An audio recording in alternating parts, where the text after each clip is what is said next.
ఇప్పుడు ఆ సందడంతా ఏమైంది? ఎందుకు సైలెంట్ గా ఉన్నారు? పుట్టబోయే బిడ్డ మీద ప్రేమ తగ్గిపోయిందా?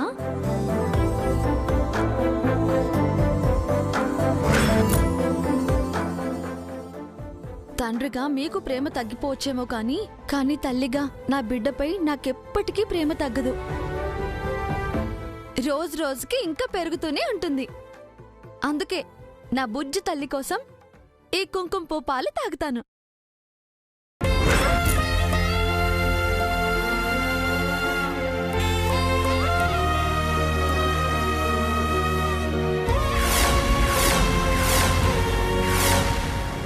పాపం మంగ బిడ్డ లేదన్న నిజాన్ని మర్చిపోయి బిడ్డున్నట్టు ప్రవర్తిస్తోంది. తనను అలాగే వదిలేస్తే పిచ్చిదైపోతుందేమో బామ్మగారు.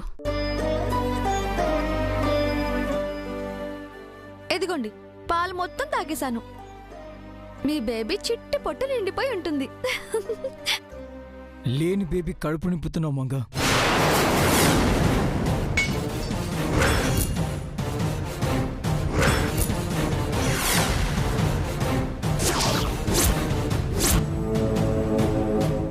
ఏంటండి ఆ మాటలు? ఆఫీస్లోనూ అదే మాట, ఇంట్లోనూ అదే మాట. బిడ్డ లేదని పదే పదే ఎందుకంటారు? బిడ్డ నిజంగా లేదమ్మా, చచ్చిపోయింది.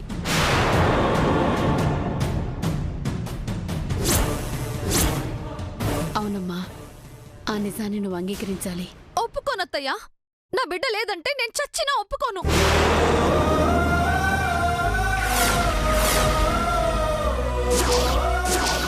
తన బిడ్డపై ప్రతి తల్లికి మమకారం ఉంటుందమ్మా. కళ్ళెదురుగా ఉన్న బిడ్డపై ప్రేమ పెంచుకున్నా తప్పులేదు. కాని కనపడకుండా కనుమరుగైన బిడ్డపై పాసం పెంచుకోవడం పిచ్చితనమవుతుంది. అయ్యో, నా బిడ్డ ఎక్కడికి పోలేదు బామ్మగారు. నాలోనే ఉంది, నా కడుపులోనే పెరుగుతుంది. తనకు జ్ఞాపకం మంగ. తన్ని జ్ఞాపకంలోనే ఉండి నీవు. ఆ జ్ఞాపకానికి ప్రాణం పోయాలని చూడకు. దానికి జీవితం లేదు.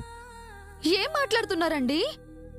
నా మీద మీకు ప్రేమ లేదు అంటే నేను నమ్ముతానా? మన బిడ్డ బ్రతికే ఉంది అంటే మీరెందుకు నమ్మరు?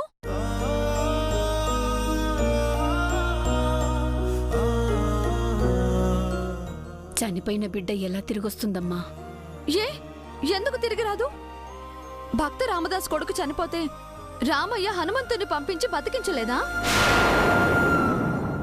అలాగే నా బిడ్డను కూడా ఆ రామయ్య బతికిస్తాడు. చెప్పండి చారిగారు. అవును సార్, ఆ శ్రీరాముడు తలుచుకుంటే జరగందేముందండి. చూస్తూ ఉండండి, రేపో మాపో మన బిడ్డని రామయ్య తిరిగిస్తాడు. బిడ్డ బ్రతికే ఉంది అని చెప్తాడు.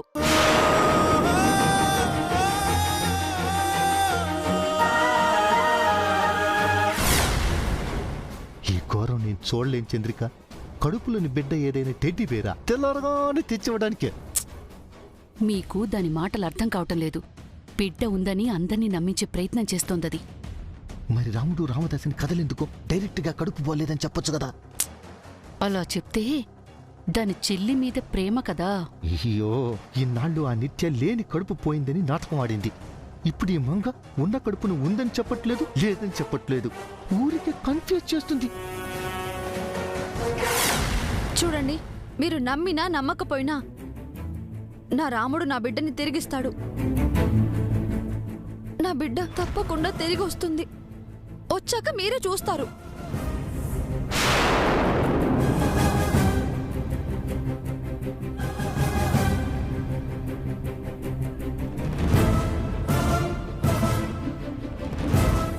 మంగకి ఎలా సర్ది చెప్పాలి చేసి?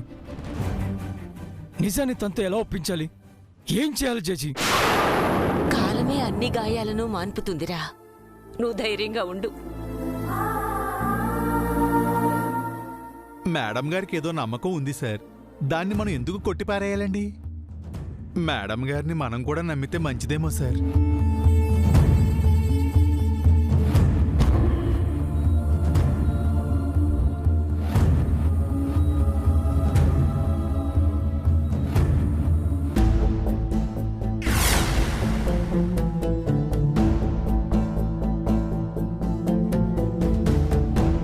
ఇక్కడ ఇంత జరుగుతుంటే బెల్లం కొట్టిన రాయిలా అలా చూస్తూ నించుండకపోతే ఏదోటి మాట్లాడొచ్చుగా. ఏం మాట్లాడమంటావు వదినా? జైనో మంగనో ఓదార్చొచ్చు కదా. ఏమని ఓదార్చమంటావమ్మా? నువ్వు మా స్థానంలో ఉంటే నీకు తెలిసేది ఎంత టెన్షన్ పడుతున్నావా? మీకెందుకు టెన్షన్? ఏం జరిగినా మీకొచ్చే నష్టమేం లేదు కదా.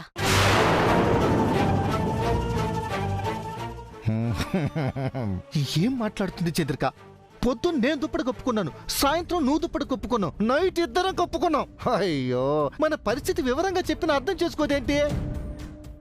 దానికి అర్థం కాకపోవడమే మంచిది.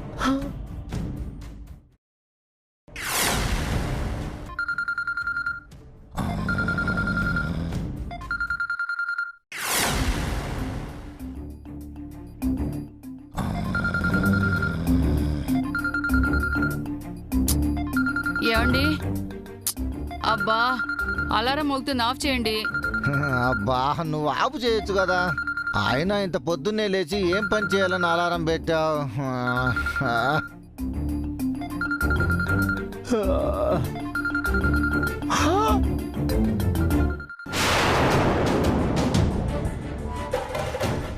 చంద్రిక, చంద్రిక, లే లే లే లే లే. అబ్బా, ఏంటండి? వామ్మో, ఇది అలారం సౌండ్ కదే. నిత్య కాల్ చేస్తుంది. దానికేం పని పాట లేదా? ఇంత పొద్దున్న ఎందుకు చేసింది? అబ్బా, మాట్లాడండి.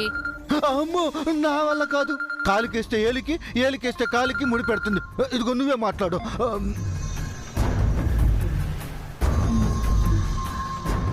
ఒక్క పని కూడా చేయడం చేత కదా మీకు? ఎన్ని పనులు చేశాను. నిన్ను పెళ్లి చేసుకున్నాను, ఆ? కూతుర్నిచ్చాను, ఇల్లరికి వచ్చాను. ఇవన్నీ పనులు కావా? ఎందుకు మీ పరువు మీరే తీసుకుంటారు? హలో, ఫోన్ ఎత్తడానికి ఇంతసేపేంటి? నిద్రపోతున్నావమ్మా. ఇంకా నిద్రపోవడం ఏంటి? ఎర్లీ మార్నింగ్ లేచి అలవాట్లేదా? ఏంటమ్మా, ఏదో హాస్టల్లో వార్డెన్లాగా అరుస్తున్నావు? పొద్దున్నే ఇంత టెన్షన్ ఎందుకు పడుతున్నావు? టెన్షన్ పడక్క ఇంకేం చేయను. బిడ్డ కావాలా భర్త కావాలని అడిగితే ఇద్దరూ కావాలని అది అక్కడికొచ్చింది. ఏం చేస్తుందక్కడ? ఏమోనమ్మా, బిడ్డ ఉన్నట్టే ప్రవర్తిస్తోంది, అడిగితే లేనట్టు కవర్ చేస్తోంది. బిడ్డ ఉందా లేదా అని అందరికీ డౌట్ వచ్చేలా చేస్తోంది. డౌట్ అడిగేలోపు మాట దాటేస్తోంది. మనిషి ఒక చోట ఉండట్లేదు. ఆగండి ఆగండి, ఎందుకు నన్ను కన్ఫ్యూజ్ చేస్తున్నారు? లేదమ్మా, మంగే అందర్నీ కన్ఫ్యూజ్ చేస్తోంది. మీరేం చేస్తున్నారు?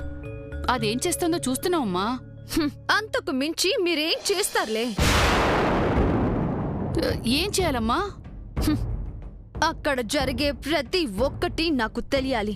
దాని గురించి మీరు ఎవ్రీ మూమెంట్ నాకు ఇన్ఫార్మ్ చేస్తూ ఉండాలి. అక్కడేం జరిగినా సరే అది నేను లైవ్ టెలికాస్ట్ లో చూడాలి. అలాగేనమ్మా, ఇక్కడ చీమ చిట్టుకుమన్నా సరే అది నీ చెవులో వేస్తాం, సరేనా? కావాలంటే దానికి హెల్ప్ చేయండి. అది చేసే ప్రతి పనిలో ఇన్వాల్వ్ అవ్వండి. అప్పుడే అది చేసే ప్లాన్ ఏంటో మనకి తెలుస్తుంది. అంటే మేం మంగకి సాయం చేయాలా? మేం నీ పార్టీ కదమ్మా.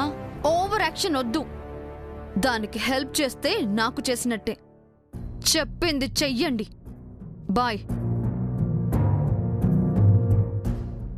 ఏంటండి, మనం ఏమన్నా దాని పని మనుషులు అనుకుంటోందా? ఆర్డర్ల మీద ఆర్డర్లు వేస్తోంది.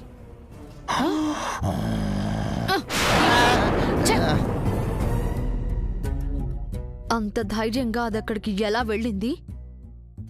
ఏం చెయ్యబోతోంది?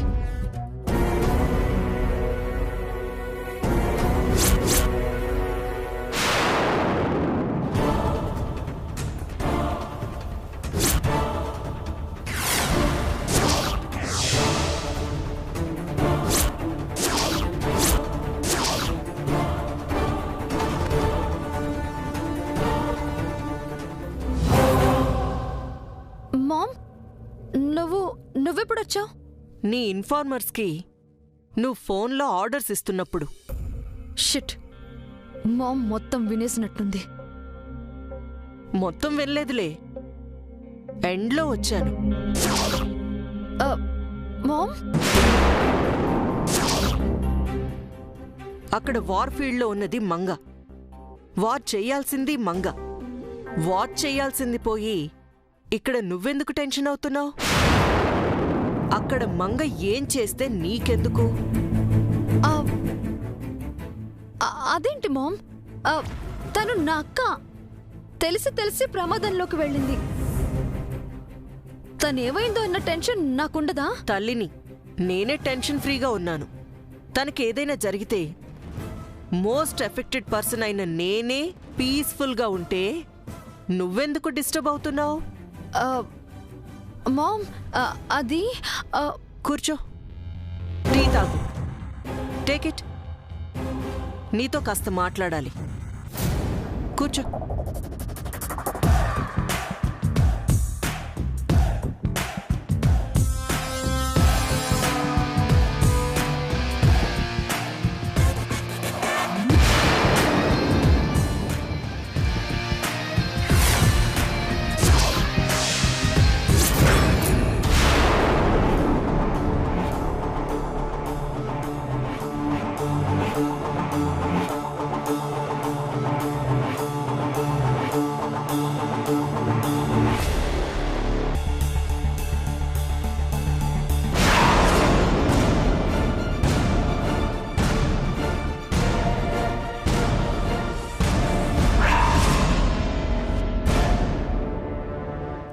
ఏం మాట్లాడాలి మామ్? ముందు టీ తాగు, చెప్తాను.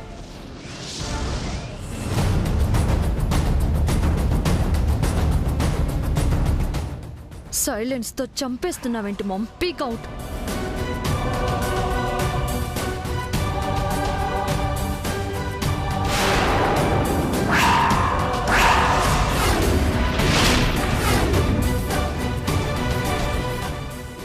What baby? ఏదో మాట్లాడతానని చెప్పి సైలెంట్గా ఉన్న నన్ను చూస్తుంటే నీకు టెన్షన్ పెరిగిపోయి కోపం వస్తుంది కదూ? No mom. అయితే కూల్గానే ఉన్నావన్నమాట. ఎస్. ఓకే. ఆ రోజు నేను జై ఇంటికి వచ్చినప్పుడు సడన్ గా నువ్వు స్టెప్స్ మీద నుంచి పడ్డావెందుకు? కావాలని పడ్డావా లేక యాక్సిడెంటా? కాలు స్లిప్ అయింది మామ్. అప్పుడు నీకు హెడ్ ఇంజురీ అయ్యి బాగా బ్లడ్ వచ్చింది కదూ? నువ్వు చూసావు కదా? చూశాను. హాస్పిటల్కి కూడా వచ్చాను. అవును, హాస్పిటల్లో డాక్టర్ నీ తలకి తగిలిన గాయానికి ట్రీట్మెంట్ చేయాలి కానీ అబార్షన్ మ్యాటర్ ఎందుకు వచ్చింది?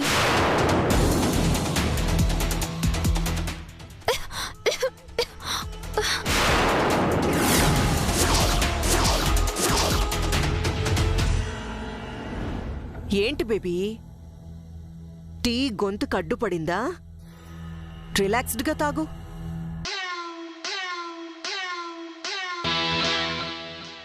తర్వాత ప్రెగ్నెంట్ కానీ నీకు అబార్షన్ అయిందని ఆ డాక్టర్ ఎందుకు చెప్పింది?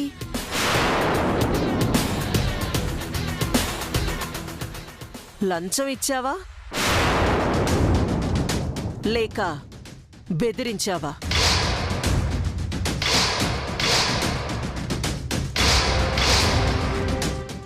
అక్కడ ఏం జరిగింది బేబీ?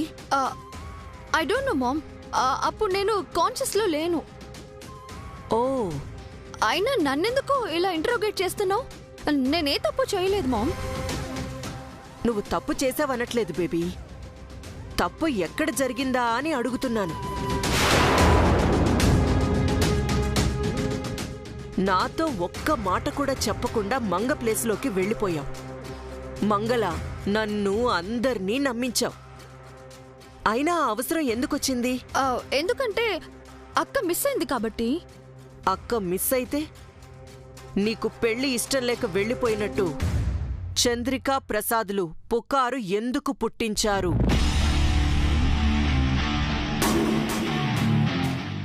అవును, నాకు ఆ పెళ్లి ఇష్టం లేదు. అదే విషయం వాళ్ళతో చెప్పాను. నాతో ఎందుకు చెప్పలేదు? చెప్పాలనిపించలేదా? చెప్పడానికి భయపడ్డాను. అక్కతో చెప్పుండొచ్చు కదా. హర్ట్ అవుతుందని చెప్పలేదు. సో నీకు పెళ్లి ఇష్టం లేకపోతే ఆ పెళ్లి ఆపడానికి మీ అక్క మాయమైపోయిందా?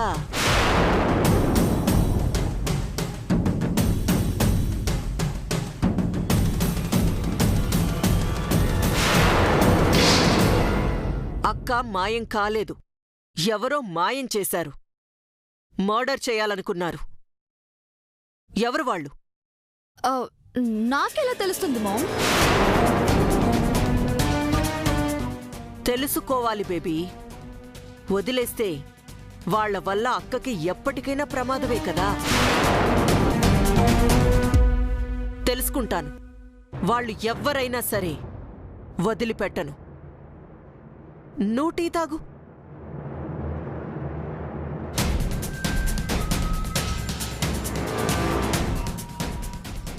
అప్పుడు నీకు 3-4 ఇయర్స్ ఉంటాయనుకుంటా. ప్లే స్కూల్కి వెళ్ళావు. నేను ఆఫీస్లో ఉండగా నాకు బెదిరింపు కాల్ వచ్చింది. ఫలానా ప్లేస్కి 10 లక్షలు తీసుకొని రండి, లేదంటే మీ డాటర్ని చంపేస్తామని. నేను వెంటనే ₹1 కోటి తీసుకొని ఆ ప్లేస్కి వెళ్ళాను. అక్కడ మమ్మీ కావాలి అని నువ్వు ఏడుస్తున్నావు. డబ్బులిచ్చి నిన్ను ఇంటికి తీసుకొచ్చాను. ఆ రోజో ఆ తర్వాతి రోజో అనుకుంటా ఆ కిడ్నాపర్స్ చచ్చిపోయారు. ఎవరు చంపారో ఇప్పటికీ పోలీసులకి తెలీదు. వాళ్ళని నేనే చంపించానని నా శత్రువులన్నారు. వాళ్ళు 10 లక్షలు అడిగితే నేను ₹1 కోటి ఎందుకిచ్చాను? వాళ్ళని నేనే చంపించాను అని అడిగితే ఏం చెప్పాలి? నా డాటర్ కంటే నాకు ఏది ఎక్కువ కాదు అని చెప్పాను. 3 ఏళ్ల వయసున్న నీకోసమే అంత చేస్తే 20 ఏళ్ల వయసున్న మీ అక్క కోసం ఇంకెంత చెయ్యాలి?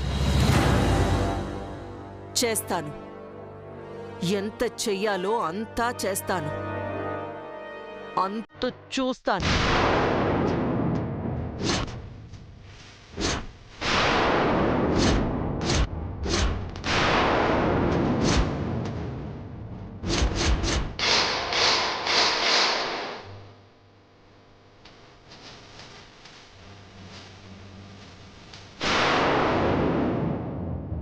మామ్కి నాపై డౌట్ వచ్చిందా? వస్తే డైరెక్ట్గా అడగకుండా ఈ డొంక తిరుగుడంతా ఎందుకు?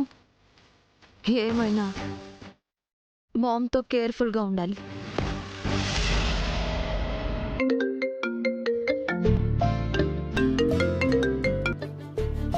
హలో హలో, రే బావా, నేను శిరీష్ని. ఏరా కెనడా శిరీష్, ఎలా ఉన్నావు? ఫైన్ రా, నువ్వెలా ఉన్నావు? ఐఎమ్ గుడ్ రా.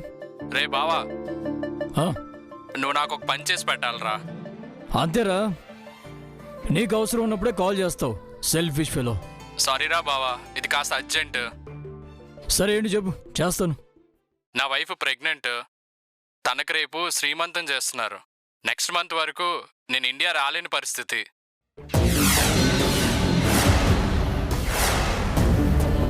ఇక్కడ నుంచి తనకి ఏదో ఒక గిఫ్ట్ పంపించవచ్చు, కానీ తను చార్మినార్ దగ్గర దొరికే మట్టి గాజులు కావాలంది బావా. ఏమనుకోకుండా నువ్వు ఆ గాజులు కొని రేపు నా వైఫ్కి పంపించగలవా?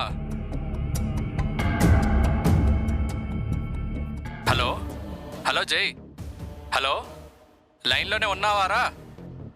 ఆ, ప్లీజ్ రా బావా, ఈ ఒక్క హెల్ప్ చేసి పెట్టు. ఓకేరా. థ్యాంక్ యూ బావా, బాయ్.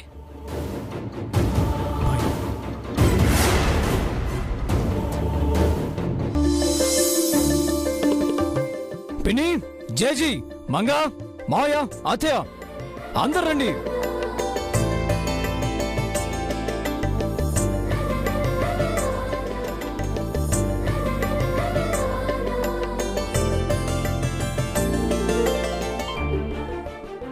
ఏంట్రా హడావుడి?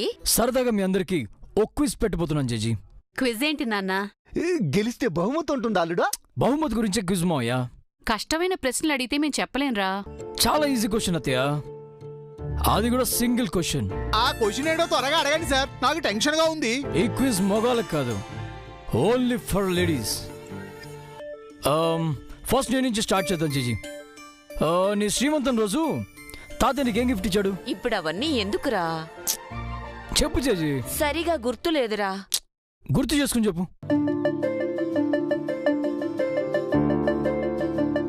ముక్కు పుడక లాంటిది ఇచ్చారనుకుంటాను. ఓ, నువ్వు తాతయ్యకి ముక్కు తడు వేస్తే తాతయ్య నీకు ముక్కు పిడికిచ్చాడనమాట. గ్రేట్. పిన్ని, ఇప్పుడు నీ వంతు. డాడ్ నీకేం గిఫ్ట్ ఇచ్చాడు?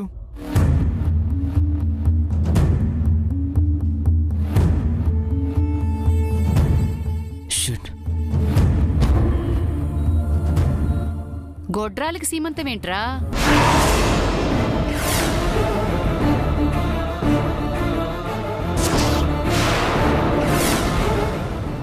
ఐమ్ రియలీ సారీ పిన్ని. పర్వాలేదు నాన్న. సీమంతం చేసుకోని తల్లిని నేను. మీ నాన్నగారు నాకు నిన్ను గిఫ్ట్గా ఇచ్చారా?